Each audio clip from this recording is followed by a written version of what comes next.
So what we're doing is we're putting in Vitodens 100. The venting requirements were a little bit special on this one. So what we did was we went up through the old chimney cavity, which has been not used anymore, and up into the garage and out onto the flat roof. We did that because of the customer wanted to not have to see the plumes of exhaust. Well, we're finished now. We're running. We just did the startup on the Vitodens 100. I'll just take you for a guided tour of what we've done. This is the boiler in its finished state. The piping to my left here is all the zones and controls that we've done. I'll explain those when we're finished in here. So this is the boiler. It's fairly small. It's about 130 pounds to bring in. It's very light and easy to put in. This is the covering. What we've got is the heat exchanger, the burner motor, the exhaust, fresh air intake. The intake floods the cabinet and feeds the burner. It's very easy to service. It's very simple. There's not a lot of parts, so there's not a lot of issue for many parts breaking. It's very simple and compact. This is the computer. What it does is it has the availability for controlling output temperatures via the temperature wheel, as I call it. But what it'll do is you can either detune or you can aggressively drive the boiler to temperatures that you desire. This system is running an air handling unit that has a hot water coil in it. That air handling unit, it works in about 160-degree temperature ranges. So this boiler has the ability to put that out without any issues. So we'll put the cover back on and then I'll take you through the rest of it.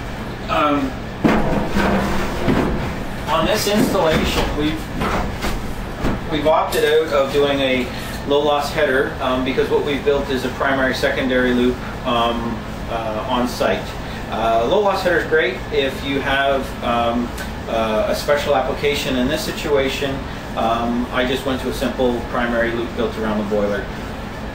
The loop comes out at the bottom left, travels along, and then with closed couple T's, we're able to deliver water without much pressure differential across each T. What that means is the water will enter this fitting here, go to my air handler, and then come back and mix with the primary loop as it goes by. When it does that, it keeps the boiler content with water flow. It also keeps the mixture of water coming back to the boiler at an optimum temperature.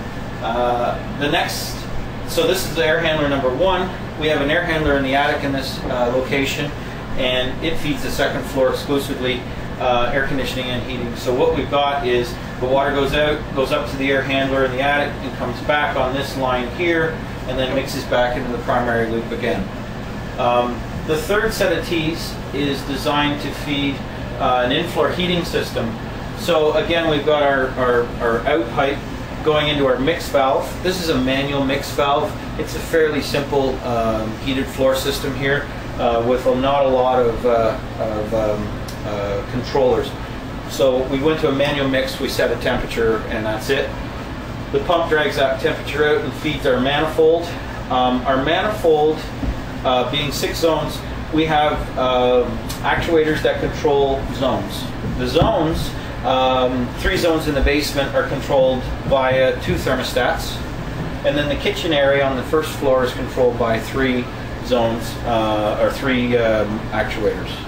And then the water goes by, we're picking up our water feed, we come across, we go air vent to get any air that is trapped in the system out, back down into our expansion tank, primary loop pump, back into the boiler.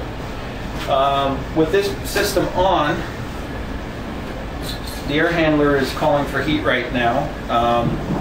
It will trigger the boiler via the control box. This control box can set priority. We don't have priority on any of the zones in this place because pretty well all of them can run whenever they need to. You could use this type of control for priority for domestic hot water if you need it, but it's a great tool for doing multi-zones and multi-control zones. Installation of the Vitodens is really easy. All the fittings are at the bottom. We have our gas connection here. We have a pressure gauge to monitor pressure on the system. We need about 10 pounds to keep the system happy and the boiler running. On this system here, we've got a neutralizer, a condensate neutralizer. Most code, most building permitting stuff calls for a neutralizer. It just neutralizes the water so it's not acidic.